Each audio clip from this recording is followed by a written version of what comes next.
Yo les amis, j'espère que vous allez tous très bien et je suis super content de vous retrouver pour une nouvelle analyse. Après avoir exploré la question de l'Atalanta lundi, on s'intéresse ce soir au fair play financier et à la suspension européenne annulée de Manchester City.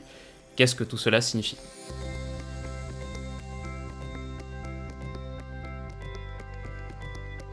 Alors on commence par un bref rappel des faits. Le 14 février dernier, l'UEFA avait infligé à Manchester City une amende de 30 millions d'euros d'abord, une suspension de toute compétition européenne pour les 2 prochaines saisons, surtout, et cette sanction était justifiée ainsi. Selon l'UEFA et selon des documents obtenus en novembre 2018 via les fameux Football Leaks de Rui Pinto, Manchester City avait triché sur ses comptes entre 2012 et 2016 pour donner l'impression d'atteindre l'équilibre qu'exige le fair play financier.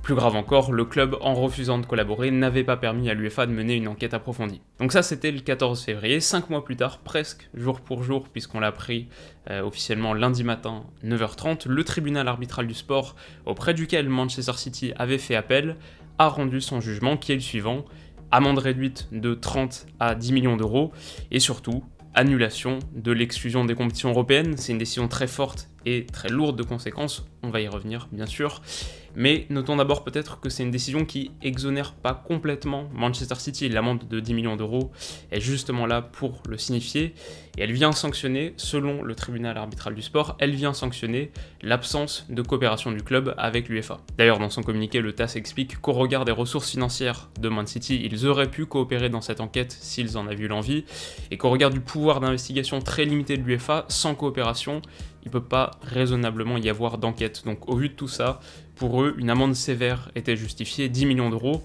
mais évidemment, pour le club qui s'est immédiatement félicité de la décision, pour ses employés et notamment les plus célèbres d'entre eux qui en ont fait autant, c'est une très grande victoire. La perspective de disputer la Ligue des Champions, d'un point de vue financier déjà, mais également d'un point de vue sportif, symbolique, c'est bien plus que 10 millions d'euros, alors que du côté de l'UEFA, en revanche, c'est un revers qui fait mal et qui pose des questions. Alors maintenant, après les faits, on va entrer dans le gros de l'analyse, et comme il y a beaucoup de choses à dire, je vous propose qu'on commence par les conséquences immédiates, très tangibles et très certaines de cette décision. Pour Manchester City déjà, elles sont nombreuses. La possibilité de disputer la Ligue des Champions, on l'a mentionné. D'ailleurs, avec 72 points, ils sont désormais officiellement qualifiés pour la prochaine, mais aussi par conséquent la perspective de conserver tes meilleurs éléments. Donc la communication à ce sujet avait été globalement bien maîtrisée, mais on peut logiquement penser que certains joueurs, dont un Kevin De Bruyne qui a déjà 29 ans, se seraient pas éternisés sans Ligue des Champions. Alors Guardiola, lui, avait affirmé qu'il resterait quoi qu'il arrive, admettons, mais sans revenus européens, on peut imaginer que des ventes supplémentaires auraient été nécessaires, peut-être assez, même pour le pousser à chercher un nouveau défi. Et puis tout ça, ça signifie aussi un pouvoir d'attraction réduit sur le marché, alors que là, Manchester City reste toujours aussi séduisant. Manchester City conserve le cap et peut continuer à naviguer en direction de son objectif ultime, peut aussi en profiter pour aller défier Liverpool en Première Ligue la saison prochaine. Puis une autre conséquence tangible pour eux, c'est qu'en étant presque totalement exonérés, en tout cas en n'ayant pas perdu aux yeux de l'opinion publique, leur héritage n'est pas terni. Les trophées remportés depuis 2012 ne seront pas considérés comme particulièrement mal acquis. Enfin, et là c'est un point qui affecte surtout Manchester United, Leicester et à un degré moindre Chelsea, la 5e place de Premier League n'est plus qualificative pour la Ligue des Champions. À 3 journées de la fin, c'est un dénouement majeur. Donc voilà où on en est dans l'immédiat, mais si cette décision fait autant de bruit depuis quelques jours, c'est moins pour les petites réponses qu'elle apporte que pour la grande question qu'elle pose. Le fair play financier est-il mort ? Effectivement, l'UEFA n'a pas trompé grand monde en réaffirmant via un communiqué son attachement à ses principes. Ce cadre de contrôle des dépenses semble aujourd'hui plus menacé que jamais. Après Galatasaray et le Paris Saint-Germain, c'est la 3e fois en un peu plus d'1 an que le tribunal arbitral du sport donne raison au club et désavoue l'UEFA. Qu'est-ce que tout ça veut dire pour la suite ? Alors on aura accès dans quelques jours au jugement complet du TAS et ça nous donnera plus de pistes pour répondre à cette question.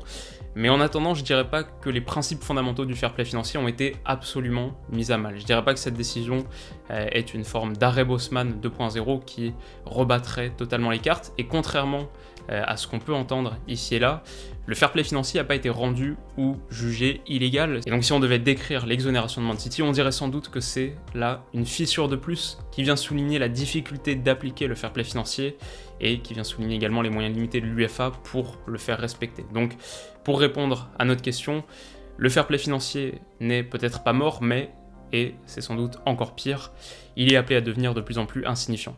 Et alors la question qui vient tout de suite, c'est forcément: est-ce que ce serait une si mauvaise chose? Est-ce qu'on serait pas mieux sans fair play financier? Et c'est une question légitime parce qu'à bien des égards, il a échoué. Ce mécanisme qui a été pensé pour introduire plus d'équité et de justice sportive a fait précisément l'inverse, en permettant par exemple aux plus gros d'être toujours plus difficiles à rattraper, en limitant l'investissement des ambitieux qui espéreraient entrer dans la cour des grands.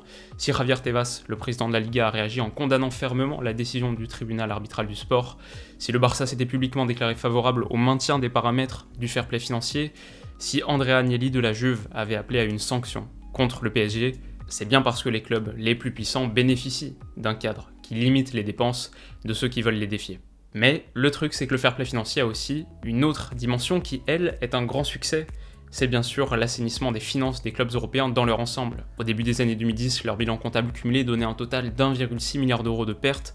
En 2017, il a été évalué à 600 millions d'euros de bénéfices. En contrôlant les dépenses des clubs, le fair play financier en a effectivement sauvé de nombreux que l'ambition démesurée et surtout court-termiste aurait tué. Et un club, c'est des emplois, un club, c'est un vecteur d'intégration sociale, c'est une histoire partagée, c'est des institutions qui méritent d'être sauvées et dont la disparition est souvent dramatique. Donc le fair play financier n'est pas tout noir, il a relevé un défi important, mais il ne semble pas adapté pour garantir un équilibre compétitif durable, encore moins lorsque sa faible applicabilité permet aux très gros clubs de s'en affranchir. Dès lors, quelle alternative doit-on imaginer?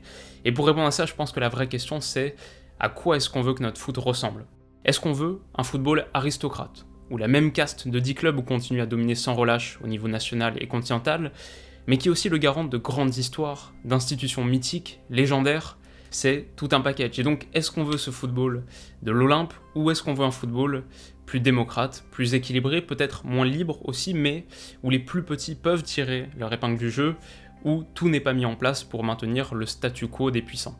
C'est une vraie question qui appelle notamment votre réponse. Personnellement, je pense que je voudrais surtout un football plus honnête, qui nécessite pas de mettre en place des contrats frauduleux ou surévalués, qui se jouent moins dans les tribunaux que dans les centres de formation.